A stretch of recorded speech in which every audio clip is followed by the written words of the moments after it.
Hello, I just wanted to make you aware of a grammar video that's been posted. I have tried to go through the parts of speech and tenses that we've identified in our writing workshop. Now, it is quite a lengthy video, and what I suggest is, as a lot of you struggle with purchasing data bundles, I suggest that you watch it in segments. So what I've gone and done is, for instance, I've looked at nouns comprehensively, and then I'm going to look at pronouns. And so what you can do is, when you finish revising nouns, you might want to make a note of where you are and then come back to the video at a later stage. Oh, and don't forget, what I always say is, there is no vocabulary without grammar. So, if you want to perfect your skill as a writer, what better place to start than with grammar? Ladies and gentlemen, if you do have any questions and if there's anything I've omitted, please make a note in the comment section and I'll get back to you.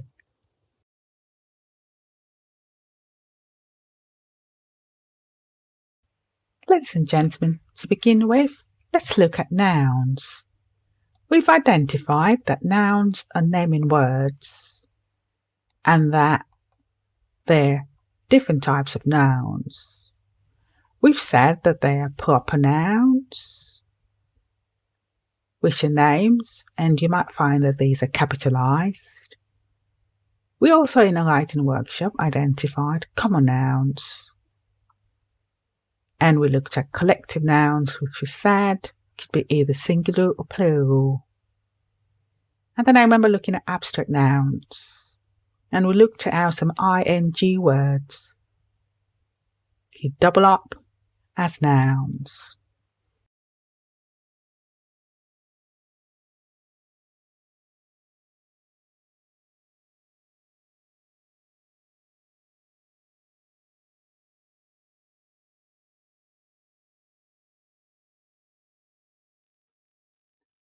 I identified collective nouns, for example, a jury, and I said that these could either be singular or plural.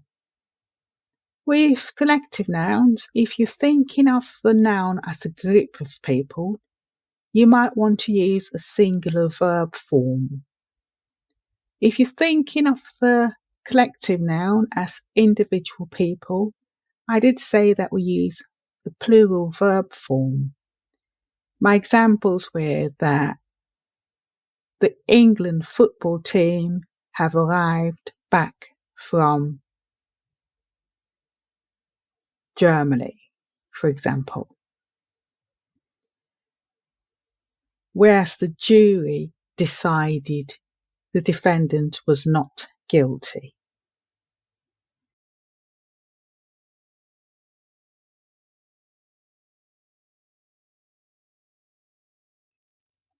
Pronouns. Pronouns are parts of speech as well. Pronouns replace nouns. For example, Joseph drank, Joseph's rice pap. Joseph made, while Joseph was relaxing in Joseph's veranda. 2. Joseph drank his rice pap.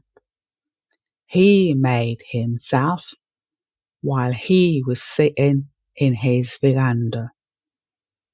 Ladies and gentlemen, you might remember me identifying different types of pronouns, such as reflective pronouns, which are ones that reflect the action from the noun or the subject.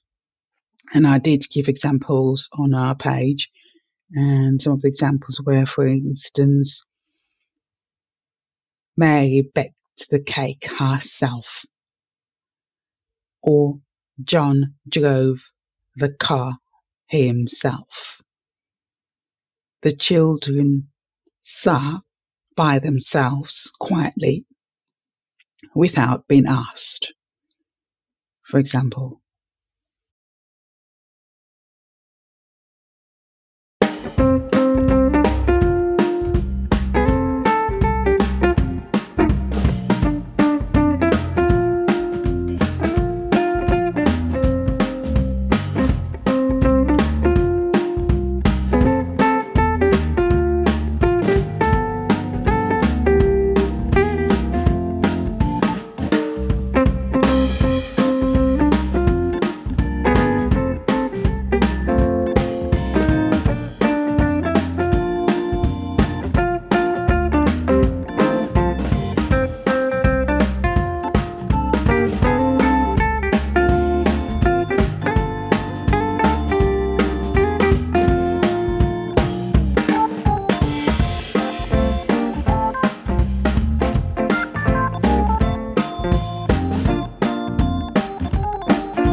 So let's complicate this a little bit.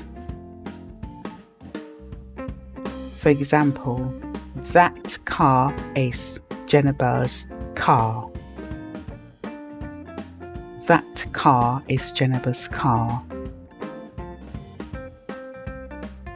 I'm going to replace the end phrase with a possessive pronoun. That car is hers with an S. Possessive pronouns are the ones that would take S, wouldn't they?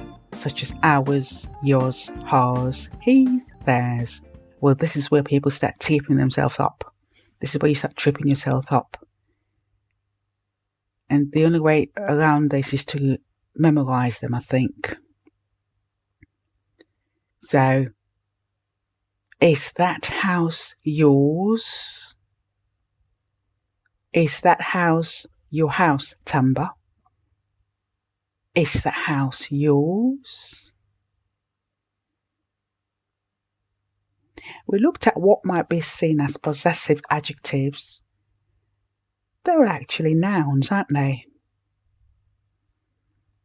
And I did remember saying that they can function as adjectives as well, because adjectives are words that modify nouns.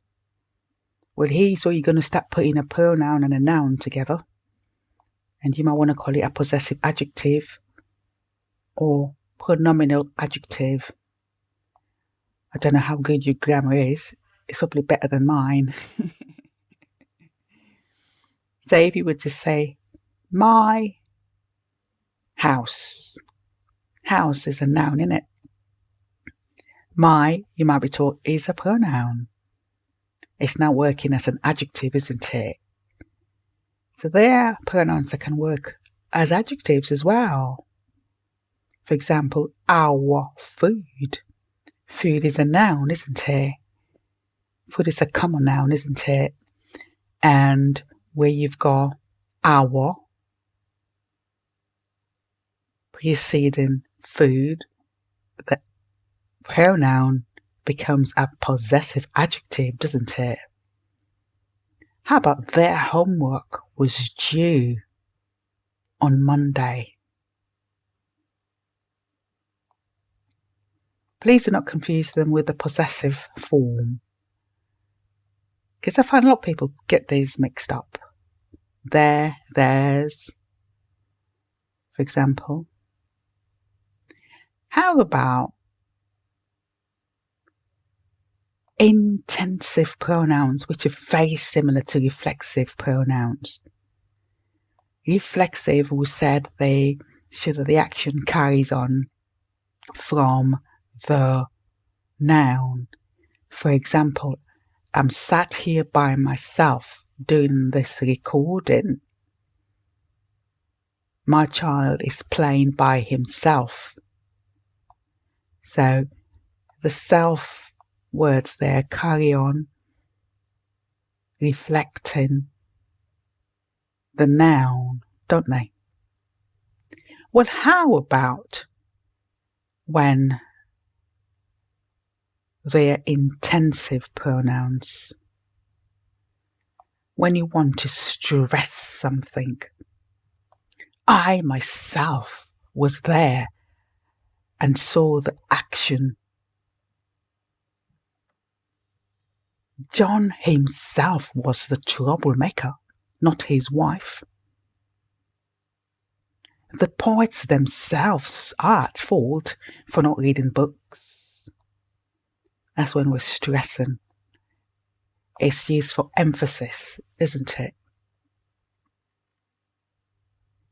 Are you familiar with indefinite pronouns, ladies and gentlemen? Again, indefinite pronouns trip people up. This is where when you learn in English, you have to then differentiate between which indefinite pronouns are singular and which indefinite pronouns are plural. I tell you something, the hack which I've discovered. Words like everybody, everyone, everything, they refer to a group. And let me show you how they differ. everybody knows my name, because I'm speaking about one body, though I'm using it to refer to the collective. Not everybody know my name. Everybody knows my name. How about everyone? One is singular, isn't it?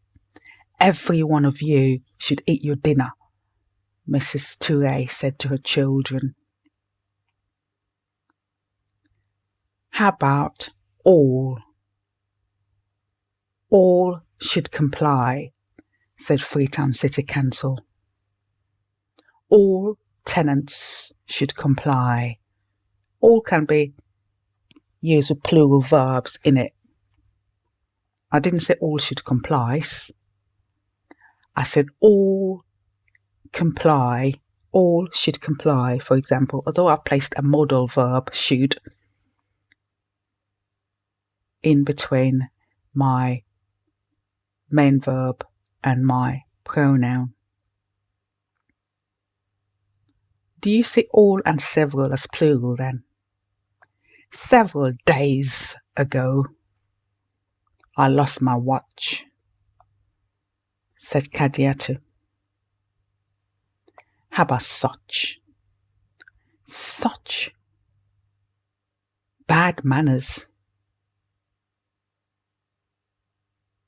For example, indefinite pronouns do not specify what they're referring to. They're vague.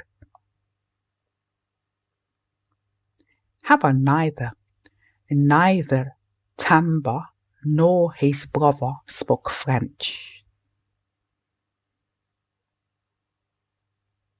Others is plural, while other is singular. Others arrived on Monday. Many of the voters registered in Pujahu. Others registered in Blama.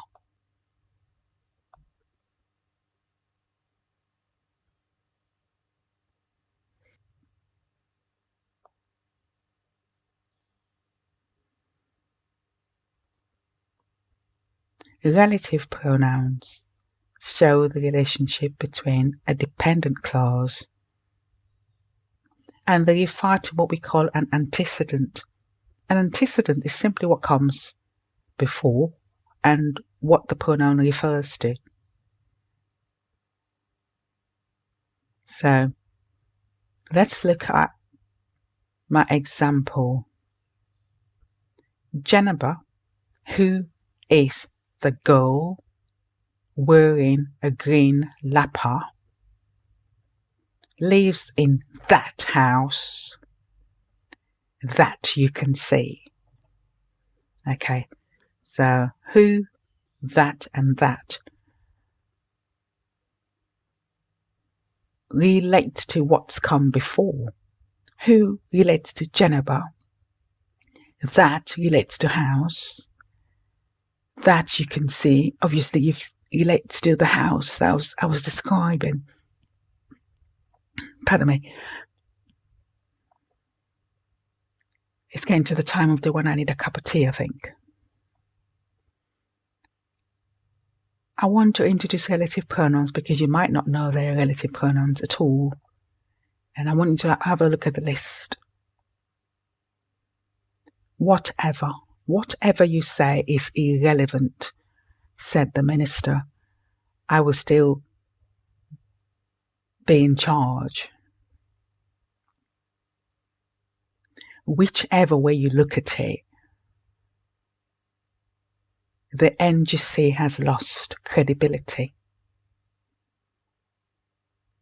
Whomever marries Aisata will have to put up with her venomous temper. That's the girl whose mother sings in the choir.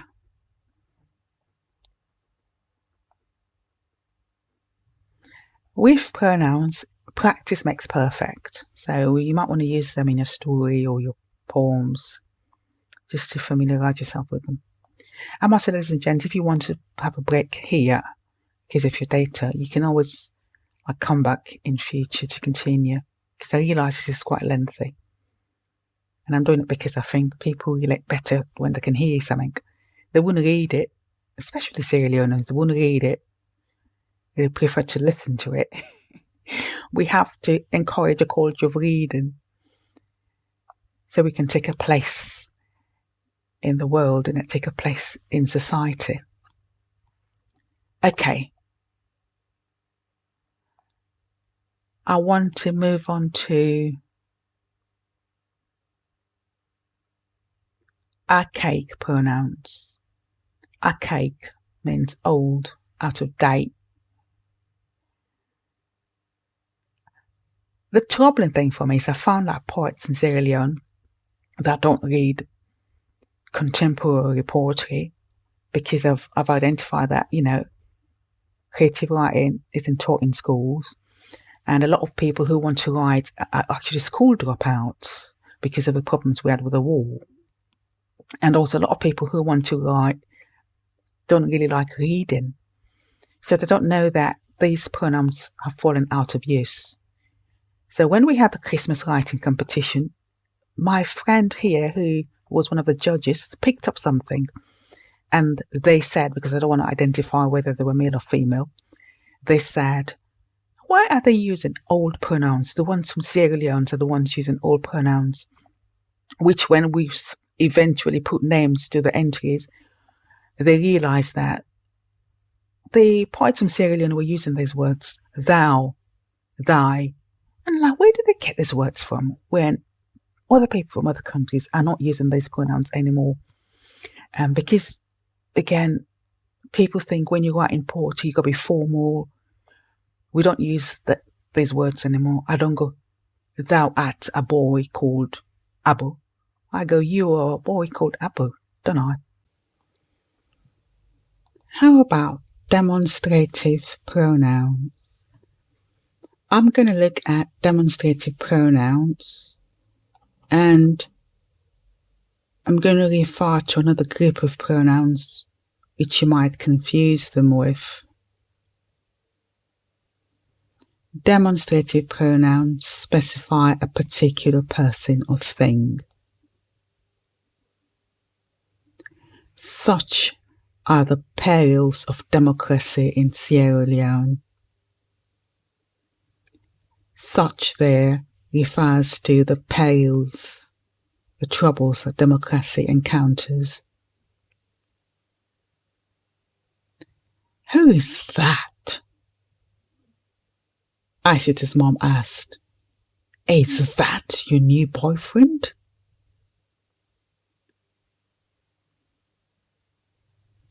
I don't care much for these sort of sweets. I much prefer Japanese ones.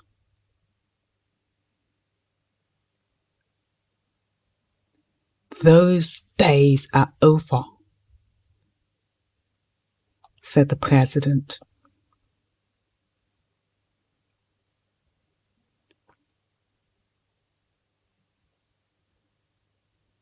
Now, do you see how similar they are to indefinite pronouns and how similar they are to object pronouns?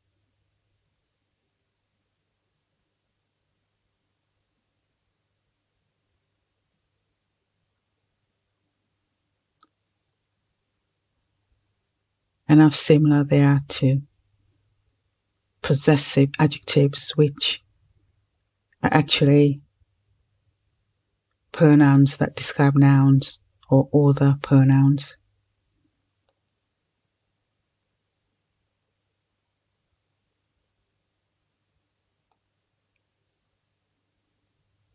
How about interrogative pronouns? Ones that we use to ask questions. What's the time?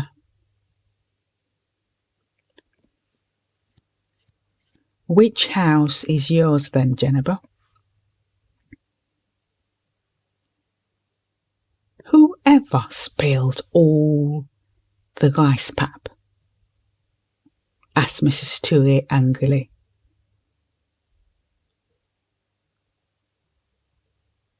To whom were you referring? The judge asked the solicitor.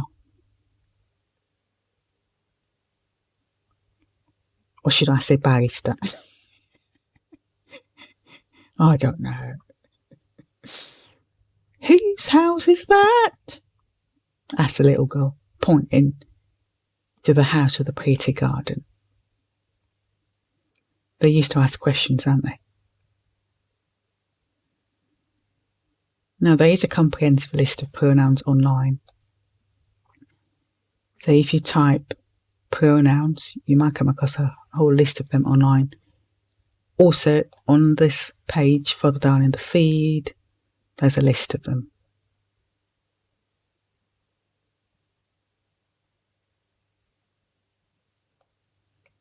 Okay, ladies and gentlemen, before we move on, I'm going to pause and go and have a cup of tea and I've got some parsnips which I've cooked. I'm actually recording this on a Sunday afternoon.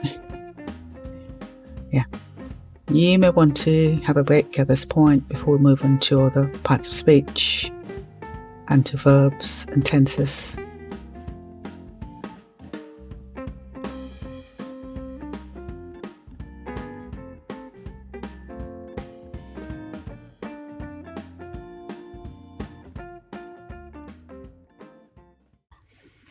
So, ladies and gentlemen, it's a good place to stop if you haven't got enough credit and maybe you want to come back at some point. Ever so mindful of how much credit or data, as you call it, costs in your respective countries. It jinxes a platform like this, doesn't it? Because you always have to be careful not to go beyond what young people can afford. Otherwise, it just won't come back. So, I want to briefly look at adjectives. Adjectives, beg your pardon, are words that modify nouns or pronouns. And adjectives are the building blocks of creative writing, aren't they? I mean, if you don't know a lot of adjectives, you're going to struggle to write in a versatile manner. And again, this is where the old linchpin comes out. The linchpin about whether you are good at grammar or not, because if you're not good at grammar, chances are you don't know a lot of adjectives, chances are your vocabulary is not as extensive. Now, if I was going to write a Creole poem, I would struggle a little bit. I might write a Creole poem, but I won't write it as well as my mom would have written a Creole poem, because the parables that my mom probably knows in Creole, I don't know those parables. If I was going to write a Monday story, I would struggle a little bit because I don't have the command of Monday that Charles McKecker does. So that am I counting Monday? Am I greet you in Monday? You know, if you speak some words slowly, I might understand you maybe. But when it comes to writing a story in Monday, I'm going to struggle. And Charles McKecker will do it far better than I do. Now, what I'm driving at is that writers are people who have an extensive command of a language. When we lived in Sierra Leone, a writer was someone like Ambers Massacoy, Umar, and Sulchinikoka, who when you pick up the book or Banaboom, you're like, where did this person land this word? And open up your imagination for you, because they show you how words can have various meanings. They have figurative meanings, they can have superficial meanings, they can be used, to refer to something else, they can be used as euphemisms, and that's the beauty of writing.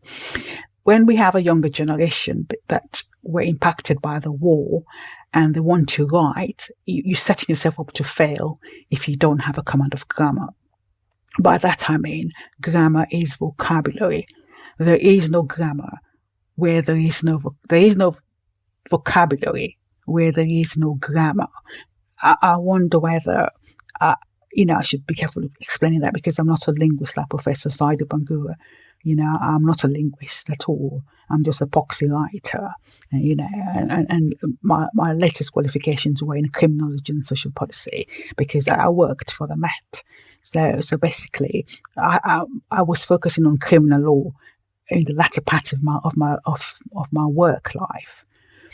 So by that expression, there is no vocabulary, where there is no grammar. It's because you might have, at this point of doing the workshop, realized that parts of speech, when you learn them, you expand your vocabulary.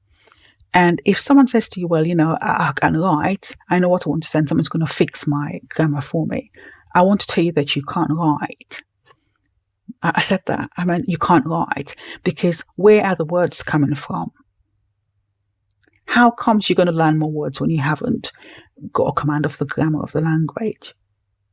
Because what writers do is they put these words in different parts in a poem or different parts in the story, and they join up the parts of speech together to make what's the writing interesting. So if you haven't got that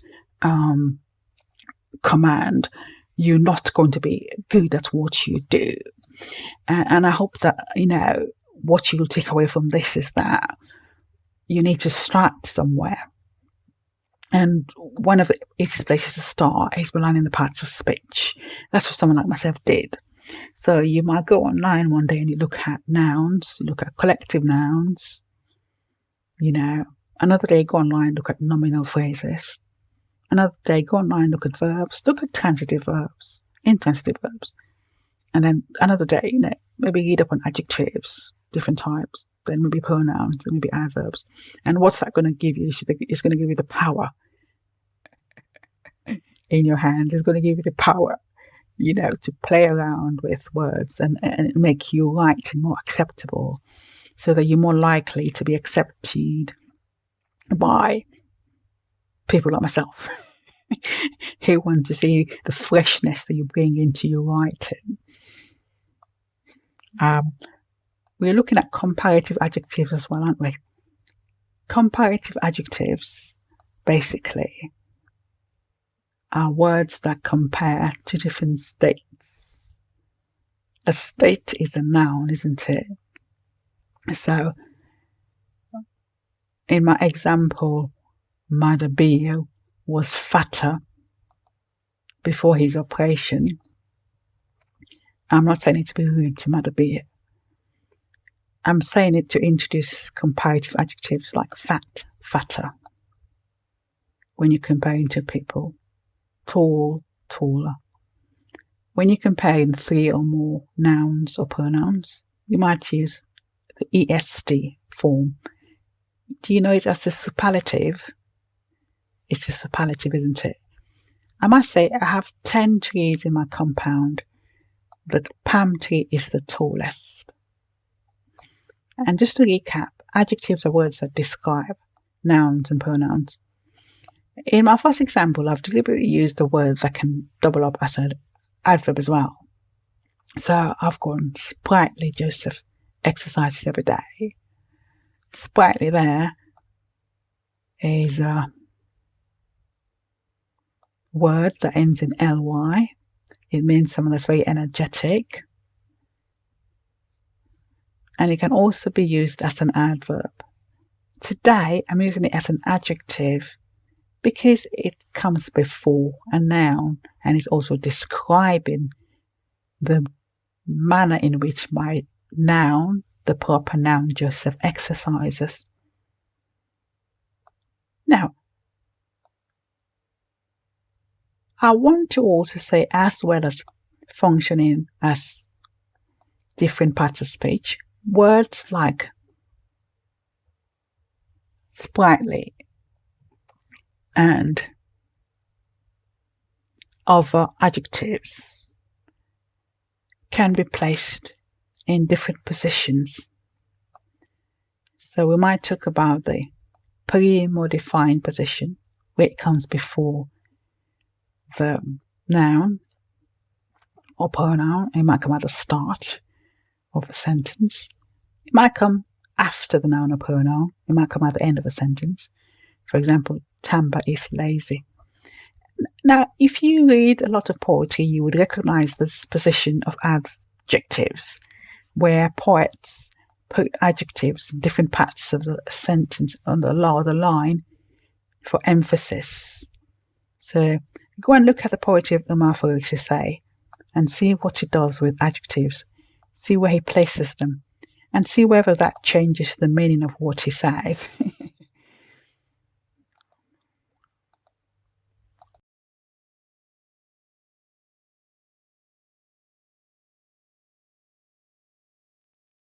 Verbs, action words which are conjugated to show the time an action occurred. 1. Joseph is doing his exercises outside. 2.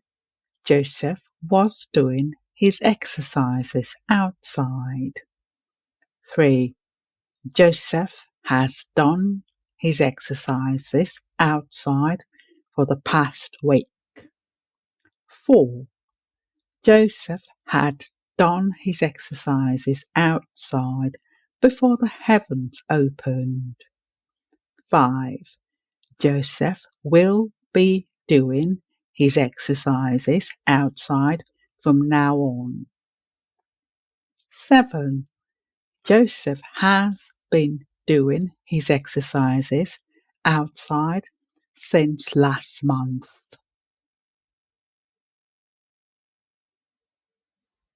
7. Joseph had been doing his exercises outside for a month before his neighbor built a fence. 8. Joseph will have been doing his exercises outside for a month this February. 9. Joseph would have done aerobics by now according to the syllabus. 10. Joseph will do his exercises indoors now as his neighbour has complained. Ladies and gentlemen, I'm just going to go over that again and identify the verbs. Where I did make a mistake, I beg your pardon. It's half term and I've got my child at home as well. And I'm trying to do this while he's out briefly with his dad. So I'm like rushing through.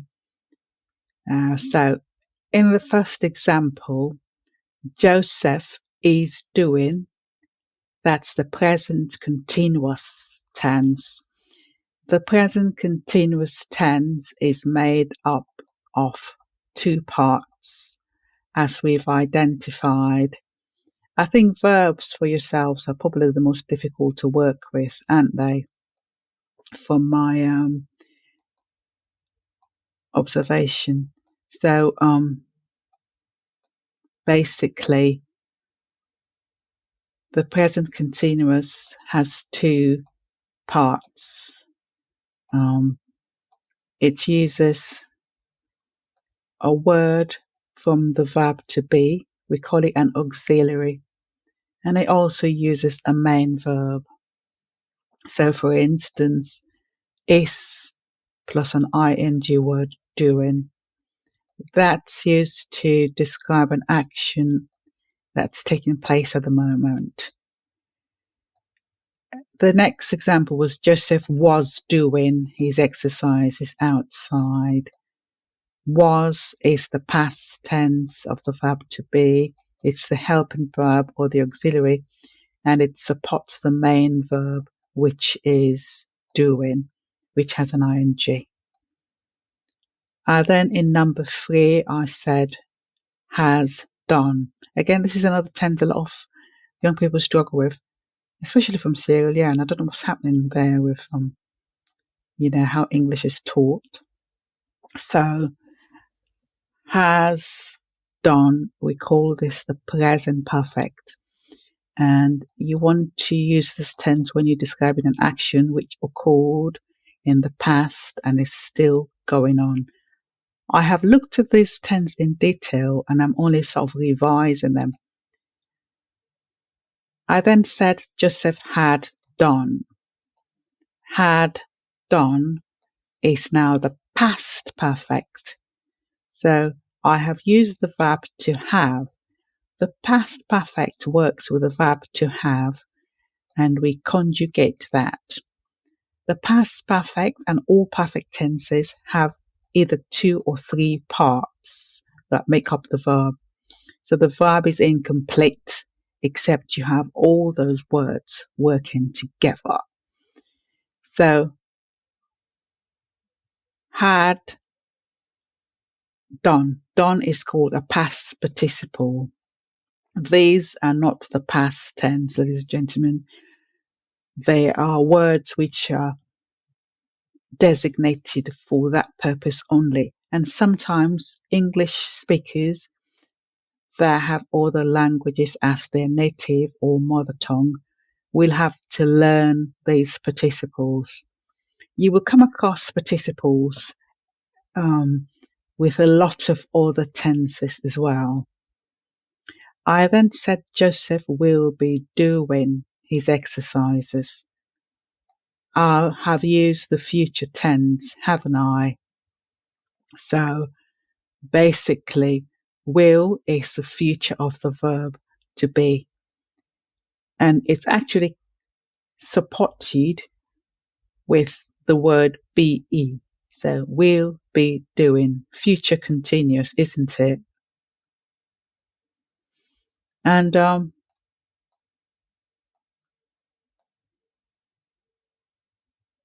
Joseph has been doing. Well, this is another tricky tense for a lot of you people. It's perfect continuous. Wherever there's an ing form, we call it a continuous tense, simply because ing shows that the action is ongoing. And then I also looked at the past perfect continuous, has been doing. So had been doing. I've now used the past tense of the verb have, the verb to have, had. And we use the past perfect continuous when we want to describe an action that went on for a long time in the past before another action took place. So Joseph had been doing his exercises before his neighbor built. So his neighbor built the fence after Joseph started doing his exercises for a long time in the past. I also looked at another form of what we want to call conditional perfect, don't we? So you might know it as maybe a future conditional. I don't know how you taught this tense. It has a lot of different names, but it's made up of 4 verbs: an auxiliary, the verb to have, the verb to be in the past participle, plus the main verb in the present continuous. And again, I will come back in future to look at these tenses because there's no way you're going to learn them when I show you in a video like this. We would take a long time if you remain on this platform. It might take you a long time to master these tenses, especially if you dropped out of school and you never did like English, like maybe till you did your GCSEs or whatever you guys take now, I don't know. So Joseph will have been doing. I'm looking at an action that took place for a long time, but I'm also speculating that in the future, Joseph would have been doing his exercises for a month by the time February ends. So will have been doing is describing an action that's going to be going on for a while in the future, but it's still taking place now.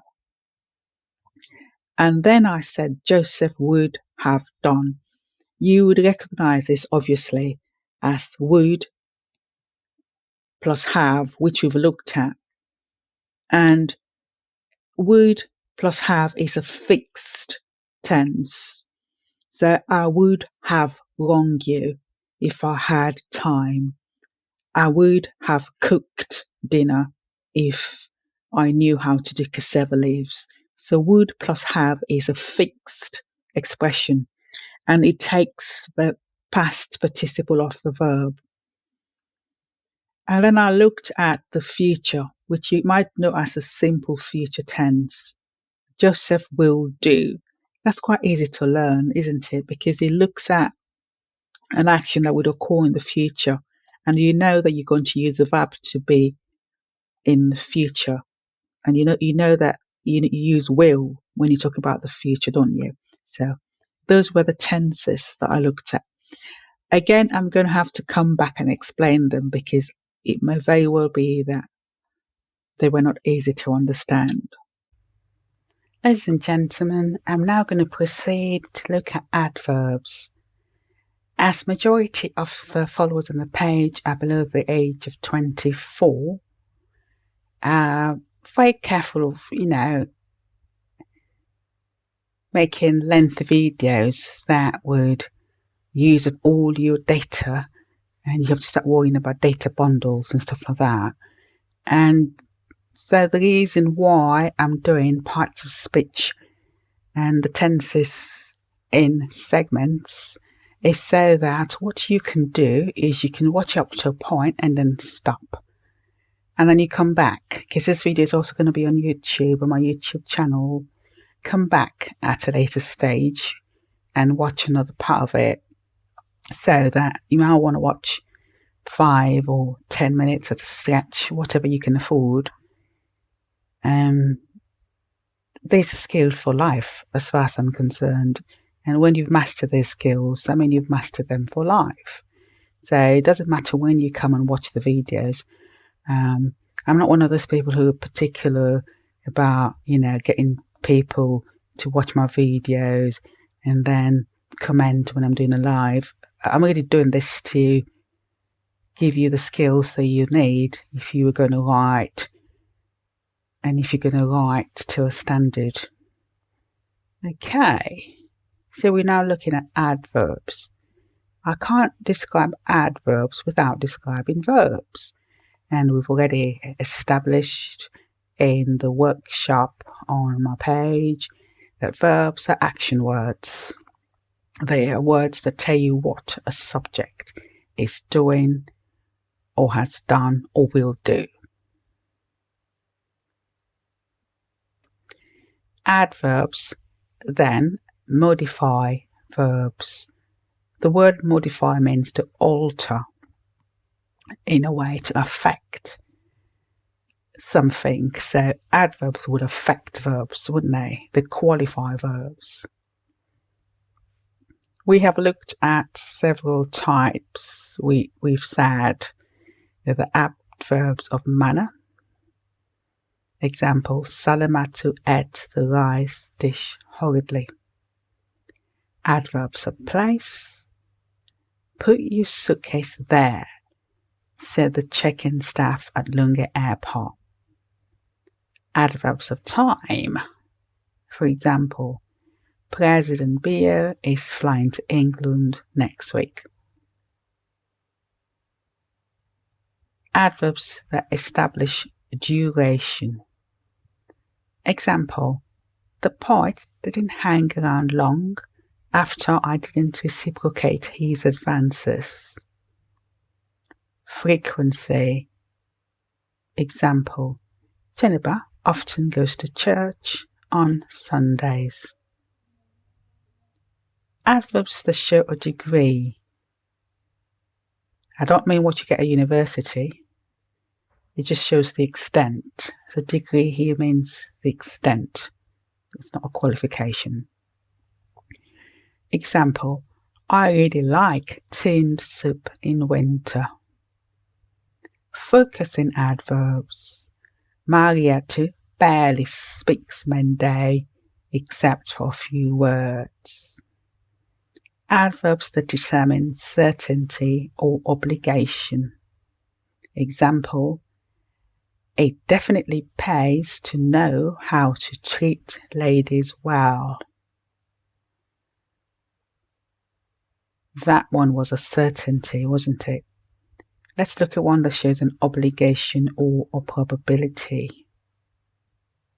It most probably will rain on election day in Salone. Adverbs that express a viewpoint. Frankly, I think most Sierra Leonean men don't know how to relate to ladies. By the way, that was a joke, so I've got nothing against men. Evaluative adjectives. Allegedly, Musa Tumbo waved a fist at his wife angrily during their spat.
Ladies and gentlemen, I'm now going to proceed to look at adverbs. As majority of the followers on the page are below the age of 24, very careful of, making lengthy videos that would use up all your data, and you have to start worrying about data bundles and stuff like that. And so the reason why I'm doing parts of speech and the tenses in segments is so that what you can do is you can watch up to a point and then stop. And then you come back, because this video is also going to be on YouTube, on my YouTube channel. Come back at a later stage and watch another part of it, so that you might want to watch 5 or 10 minutes at a stretch, whatever you can afford.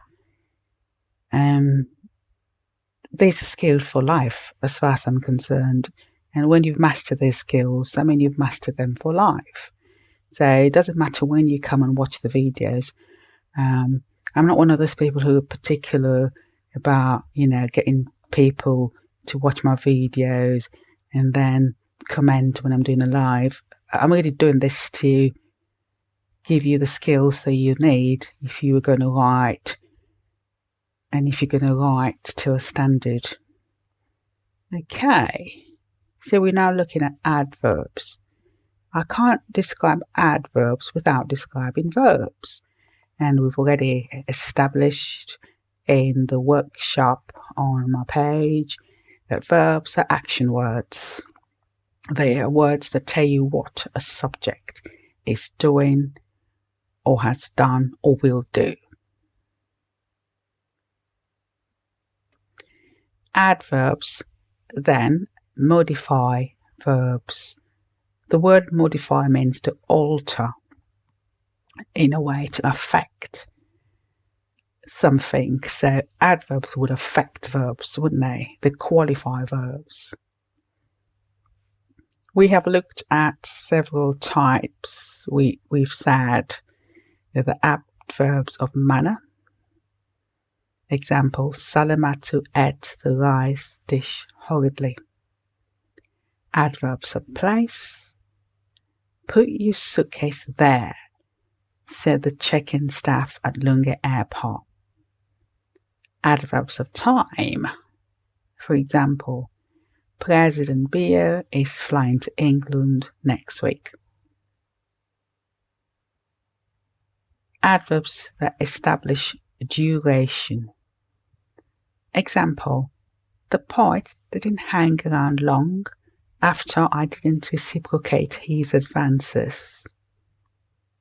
Frequency. Example, Jennifer often goes to church on Sundays. Adverbs that show a degree. I don't mean what you get at university. It just shows the extent. So degree here means the extent. It's not a qualification. Example, I really like tinned soup in winter. Focusing adverbs. Marietta barely speaks Monday except for a few words. Adverbs that determine certainty or obligation. Example, it definitely pays to know how to treat ladies well. That one was a certainty, wasn't it? Let's look at one that shows an obligation or a probability. It most probably will rain on election day in Ceylon. Adverbs that express a viewpoint. Frankly, I think most Sierra Leonean men don't know how to relate to ladies. By the way, that was a joke, so I've got nothing against men. Evaluative adjectives. Allegedly, Musa Tumbo waved a fist at his wife angrily during their spat.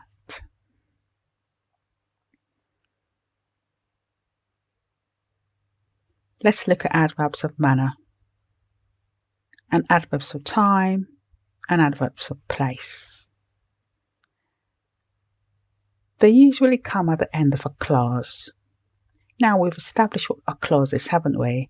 A clause is a group of words or part of a sentence that can stand alone and make sense all by themselves. Examples. Emerson sang passionately. Now, if you said passionately, Emerson sang, it makes no sense semantically, does it? Nor does Emerson passionately sang, except you add another clause or phrase. So you can say, Emerson passionately sang the national anthem in Creole. I'm just looking at positioning adverbs, whether, like we said earlier, they're in the pre-modifying or post-modifying position. If you go back to adjectives, I introduced the terms pre-modifier and post-modifier. I'm getting tired as well now. So pre means before, post means after. Sometimes it doesn't make sense when you change the position of an adverb. So I've said changing the position of an adverb might alter the meaning of the clause. Have a listen to my next examples. Only Kamandan attended the Zoom session. Kamandan only attended the Zoom session. Now that means that he did, in comparison, Kamandan only attended the Zoom session, meaning that that was all he did in comparison with other options, like maybe reading his poem. How about if I was to say, Kamandan attended the Zoom session only, and not the birthday bash? Do you see how the meaning of the sentences have completely changed? So I'm trying to point out that sometimes with some adverbs, You can't just place them anywhere in the sentence or the clause, because we're looking at clauses, because they might alter the meaning. Although most adverbs are what we call versatile, you can place them in different parts of the sentence or the clause. That's not always the case. Especially when you look at adverbs of place, they usually go at the end of the clause. Tamba stood here. Not here, Tamba stood. Except if you write in a poem. So when you write in a poem, you might juggle your adverbs around for emphasis, wouldn't you? You may elongate the sentence to Tamba stood here for ages, waiting for the olele. But in poetry and writing, you may often see them in the beginning of a sentence. Yes, so here Tamba stood. You might see that in a poem, won't you? How about inside, crying her eyes out, was Kadiatu the jilted bride? You might see that in a story, won't you? Or in a poem. Takeaway point. Adverbs of viewpoint, degree, focusing adverbs, and those that state an obligation may have fixed positions. With these writing tips, I would expect you might want to come back to them and revisit them in the future, because there's no way on earth you're going to absorb everything I'm saying at once. So let's look at some adverbs of viewpoint, adverbs of degree, focusing adverbs, and those that state an obligation. An example will be, unfortunately, I'm not a millionaire. I could also say, I'm not a millionaire, unfortunately. Now, if you're a clever person, you would identify these positions straight away as pre-modifying and post-modifying positions. Can you see how I placed my adverb before my verb? Can you see how I placed my adverb after my verb? Can I ring you tomorrow, perhaps? That's the end position. Can I perhaps ring you tomorrow? That's the pre-verb. Jacob ignorantly kissed a she-devil. Jacob kissed a she-devil ignorantly. Now that doesn't make sense, does it?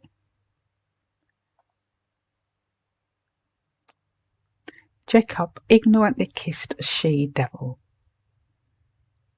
Now, that means unknowingly Jacob kissed a she-devil. How about if I alter the position of the adverb? If I said, Jacob kissed a she-devil ignorantly. Notice how the two sentences differ. Sentence 2 differs from sentence 1.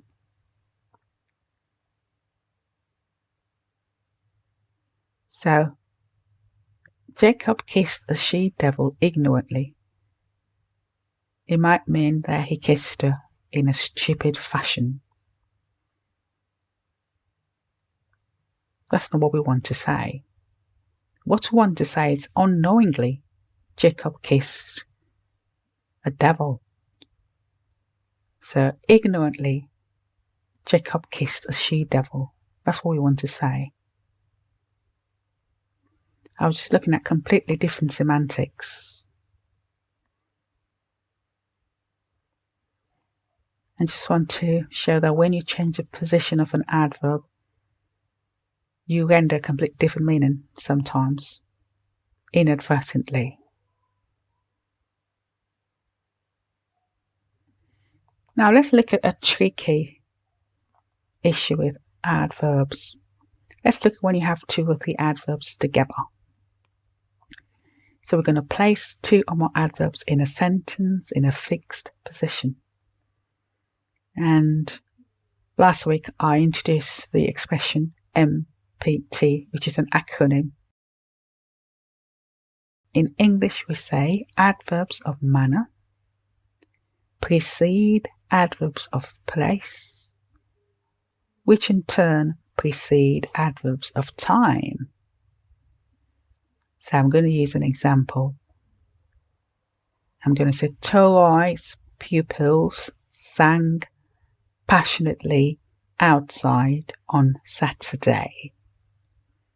So passionately is an adverb of manner. It tells you the way in which they sang. Outside is an adverb of place. It's not a preposition here, ladies and gents. Here it's an adverb because it comes after a verb and it's describing something about the verb sang. And then we have on Saturday.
And lastly, ladies and gentlemen, I'm going to look at prepositions. I wouldn't bore you with the common ones like with, about, in, or on, but we'll remind you that all prepositions serve the grammatical purpose of showing a relationship between a noun or pronoun or nominal phrase and another object. I like to mention and explain because I cater for people who don't speak English as their first language, and I don't intend to talk over people's heads. So I'm going to go back and explain what a nominal phrase is. It's simply a group of words that have a noun or a pronoun at the start that's in charge. We call that the header. And I've also mentioned adverbial phrases. Similarly, so an adverbial phrase might have an adverb as the header. It might start off with a preposition, but the word that does the main job there would be the adverb. That's probably describing a verb. Similarly, so you might hear of adjectival phrases. They might start off with a preposition, but the word that does the main job in that phrase would be the adjective. So in English, when the word performs the most important function, we give the name that explains what that word does. So adjectival phrases would have an adjective that's in charge, that's describing a noun or a pronoun.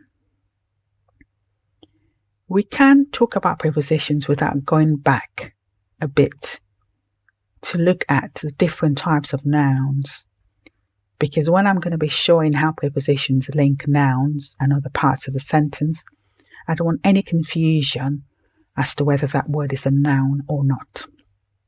Earlier on at the start of a workshop, I started off on the page, on the Facebook page, by demonstrating that we have a group of abstract nouns.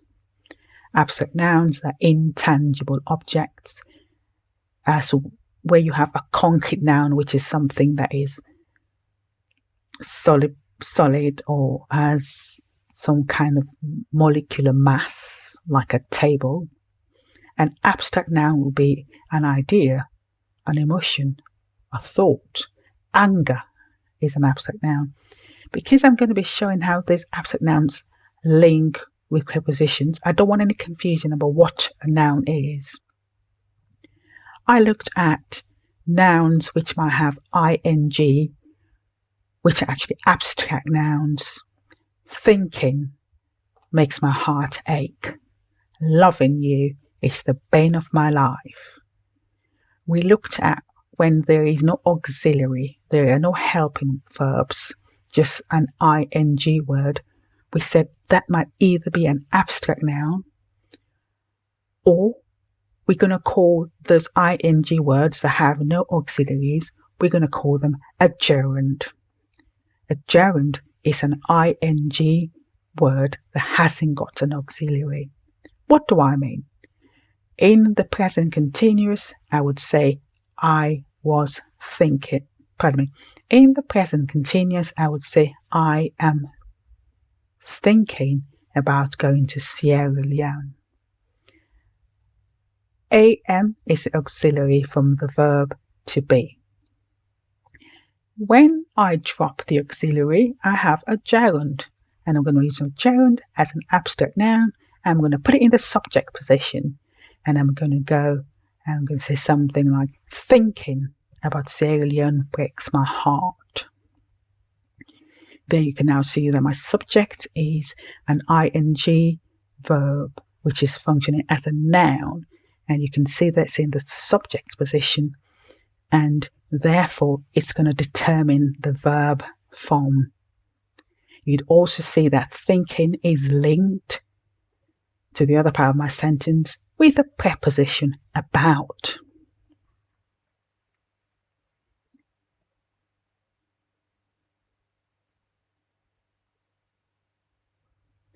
Prepositions have different types, and this is the bane of most people's lives. parts of speech have different types. As long as you can remember that parts of speech have different types, you may be able to remember that sometimes they work better with some words and they don't work as well with other words. Prepositions of time. An example would be, my alarm clock goes off at 7 a.m. every weekday. President Bio was sitting on a contract to rebuild Lunga Airport for years. Prepositions of place. Yusuf went to Makeni to rebuild his life.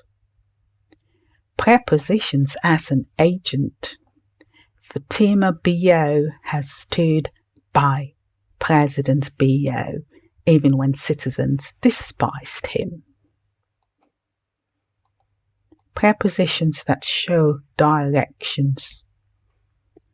I want to go to Sierra Leone on holiday, but my heart's leaning towards Zambia.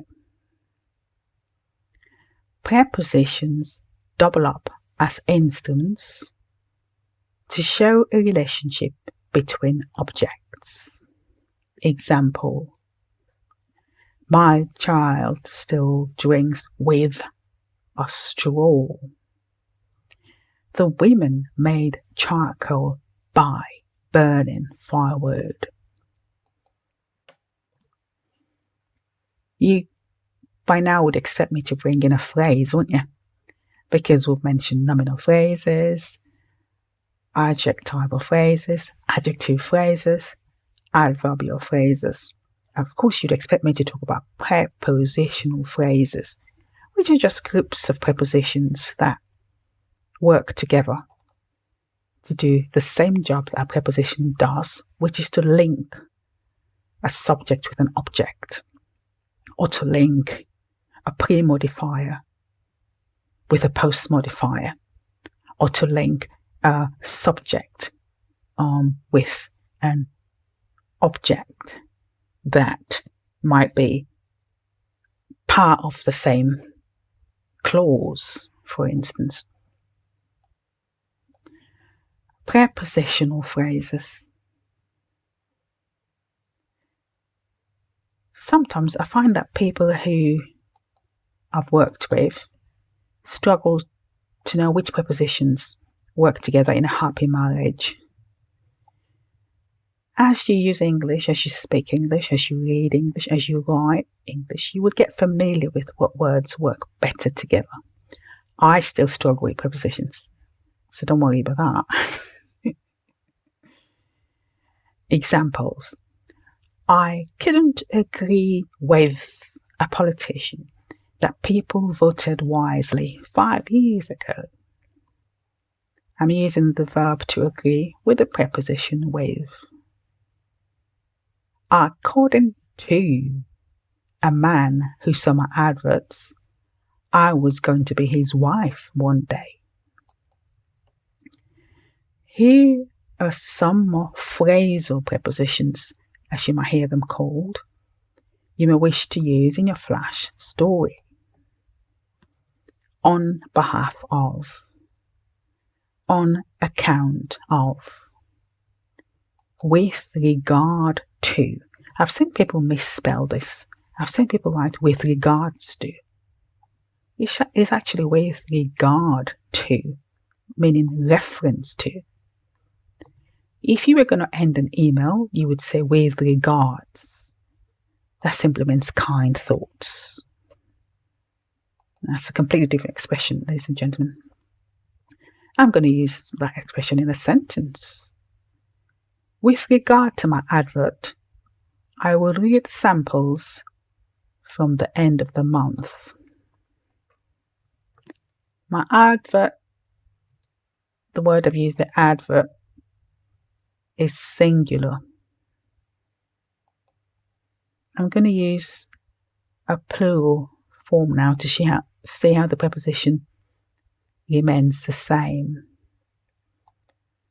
So with regard to my adverts, I will start accepting samples from January 31st. Now I want to show that prepositions don't really care whether the noun is masculine, feminine, singular or plural. So prepositions are neutral. Neutral simply means they're unaffected by a verb change, a noun. Sex, whether the noun is masculine gender or whether the noun denotes feminine gender. Prepositions are basically just words that don't alter. I hope that made sense. Okay, if it didn't, please push your questions underneath and I shall try and explain in a way that everyone understands.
I would like to tell you now about the short story competition we opened 10 April this year.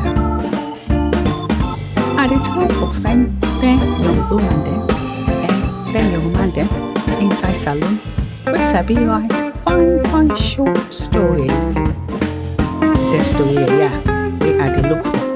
They don't appear on any book or any social media platform like YouTube or Facebook. The story we are the look for. Therefore, this short story competition, the topic now, me life. You can write up to 1,000 words about this topic we name me life. So if you know that young woman or that young man with a big right, then find my story and you want to take part in this competition, follow this platform so you go your email about the details. The prize money for this competition now $20 and it open till April the 4th this year. So dear family, if you know that person with the right then short story I would like to read for you.